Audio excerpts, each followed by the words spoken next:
Really a pleasure to go to West Virginia. There's a gubernatorial race there that's exciting. Exciting for some fresh voices that are taking place in and around West Virginia. And Stephen Smith is such a voice. Welcome, Stephen. Thanks, Mark. Glad to be on. Stephen Smith, give us a sense of West Virginia. First of all, everyone knows West Virginia's gorgeous. It's stunning.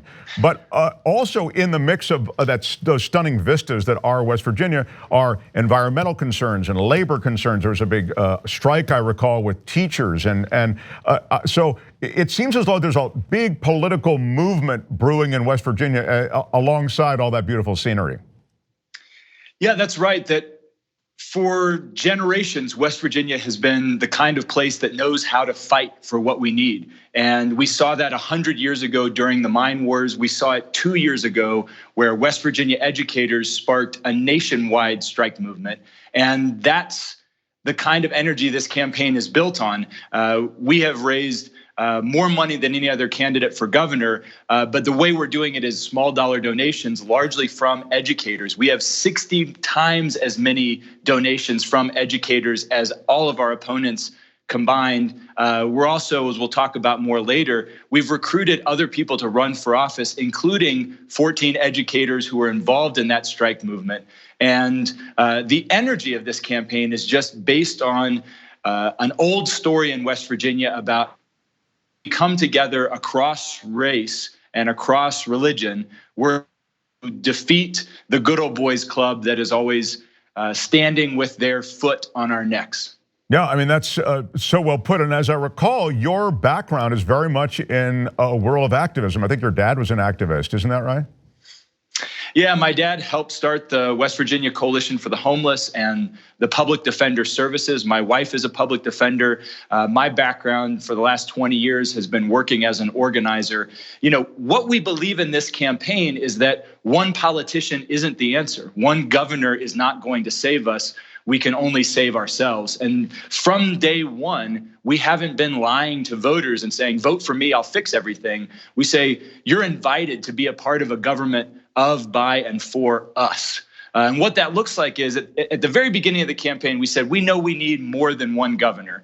And we put together this pledge and we said, if you're willing to run this kind of campaign, no corporate PAC money, never cross a picket line, unapologetically pro-labor, never hide from a debate. If you'll run that kind of campaign, a people's campaign, we'll help.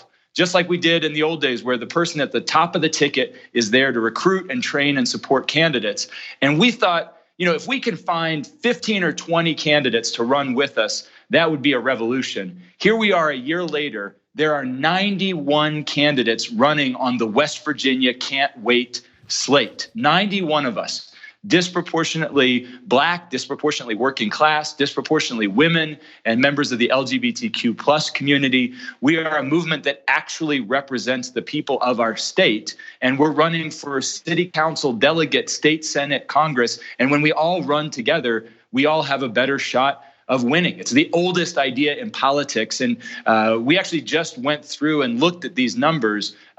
More than half of the 91 of us are 40 years of age or younger. So don't tell us that the young people in our state are not ready to fight for what we want. Well, in looking at your mission statement, it's so impressive. You say our campaign wants your vote, but we're also going to need your experience, your energy, your ideas. And it's one thing to say that, but then as you've just demonstrated, you actually have put together this massive coalition. That's right. And not just people running for office, but a vision for what kind of government we want. We're tired of politicians that run on empty slogans. That's why so many of us don't vote. So we spent the entire first year of the campaign building a policy platform that was literally written by the people of West Virginia. We held now more than 180 town halls. We put together a draft policy platform by listening to educators and nurses and working people. You know, our nurses plan was written by listening to nurses on the picket line in Greenbrier County.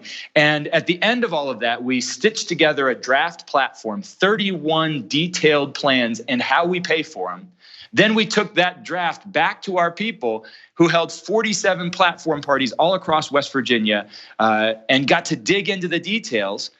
submitted more than 1,000 pieces of feedback. No, we want this. The money should go here. We should do this instead. And then we invited all of our county captains and constituency captains from across West Virginia to give one final vote. And it was our volunteers, the people who had done the work of listening to voters. They were the ones that got to vote on the final policy platform. I didn't even have a vote. And here we have now a genuine vision for how we rebuild the economy of West Virginia, literally written by the people on the front lines of our economy. And you can see it all for yourself online at wvcan'twait.com. It's something else. And you will see in its level of detail and specificity about how we pay for everything, that it is literally a document that could not have been written by a single politician or by a handful of consultants. And that's what makes it something worth fighting for. I want to get to your opponent, or the governor now, in a second. But before we get to that, I wanted to ask you, in this sort of hyper polarized world of politics, how all this plays. I mean, you've described this very exciting, frankly, dynamic to your campaign and to the coalition and to the vision you have and how it's being played out. I'm just wondering how it plays in all of these stops, as you say, 180 different stops you've made across West Virginia, excuse me.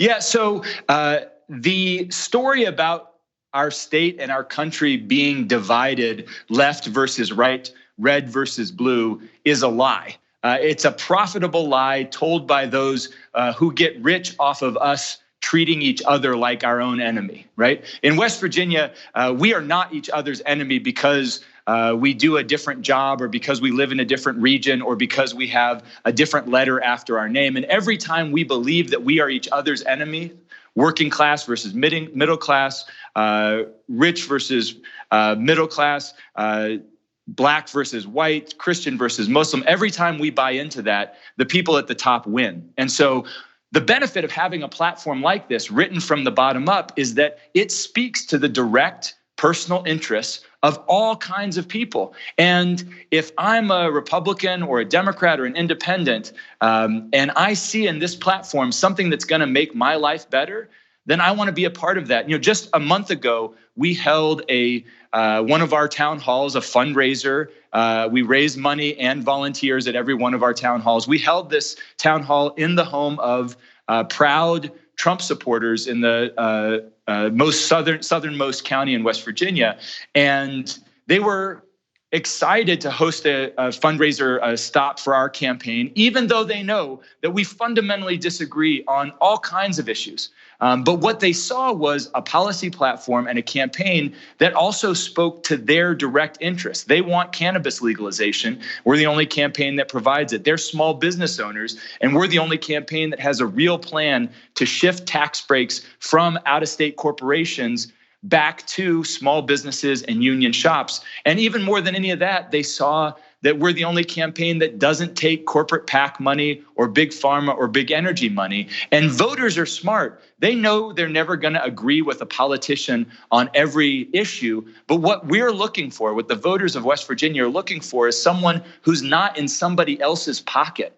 And that's what we can offer. And when we do that, when we speak to the direct interests of people and we listen more than we're able to build a movement where people can come together and fight for something big and bold for all of us, rather than watering down a message.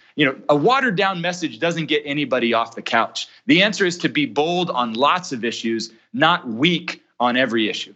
So very well said. So very well said. Now let's talk about the incumbent, and with the strength of incumbency. Jim Justice, is it?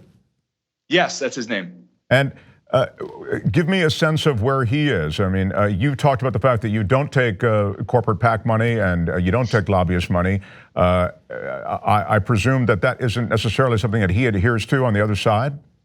That's correct. Jim Justice is the wealthiest man in West Virginia. He's a billionaire who got wealthy by hurting workers, not paying his taxes, undercutting small businesses, and avoiding his fines. And that's exactly what he's continued to do as governor. In West Virginia, for a long time, we've had politicians that don't really have a D or an R next to their name. They just have dollar signs. They are in it for themselves. And when they govern, their lives get better and the lives of the people around them get better. And that's why we're hurting as badly as we are. The people of West Virginia know this. That's why so many of us don't bother to vote at all. We're tired of having this false choice, this lesser of two evils, which is why it's our responsibility as people who are running all across West Virginia and across the country to offer something that is fundamentally different, something that refuses to play by those normal rules. And that's the contrast we offer to this coal baron. It's surprising when you describe Jim Justice that he's won the gubernatorial seat. I guess we can have a conversation of that another time. We only have a couple of seconds, but in the last couple of seconds, please make whatever point. It's an open forum. So we are about to break a hallowed record in West Virginia political history. We are about to have more donations than any governor who's ever run for office. Remember, the general election is still 9 months away, but we are about to break Joe Manchin's record for most donations in a governor's race in West Virginia history. And if you're watching this, you can help us do it. The only way we get a government that works for all of us is if all of us pitch in. You can go to wvcan'twait.com. Please steal our strategy, steal our policy ideas. Give me a call if you're from another state and you want to learn how we're doing this. We love learning from other organizers around the country. And if you're able, please donate tonight. We are absolutely up against, in both the primary and the general, politicians who are willing to take money we won't, which means we need yours. Thanks so much for this opportunity. It's a pleasure. Stephen Smith, you are a terrifically fresh and dynamic voice. We wish you the best. You're really building a movement. I'm so proud of you. And again, one last time, we'll post it. We had it on screen when you were mentioning it before, but just again, it's WV for West Virginia, WVcan'twait.com. WVcan'twait.com. One last thing, if I may, and I appreciate the kind words. Let's be really clear. The only time movements work is because mostly working class women behind the scenes make them work. And our campaign is no different. Katie Lauer, our campaign manager, is the architect of this structure. And we've got a brilliant all-union staff, 9 women across West Virginia building this political infrastructure. They're the ones who deserve the praise, but I appreciate the kind words. Stephen Smith, good luck. Thanks so much. WV can't wait. West Virginia can't wait. We wish you the best, and we want to hear good news from you. All right. Like what you see? Click the subscribe button below, and don't forget to ring the bell to never miss another video from the Young Turks.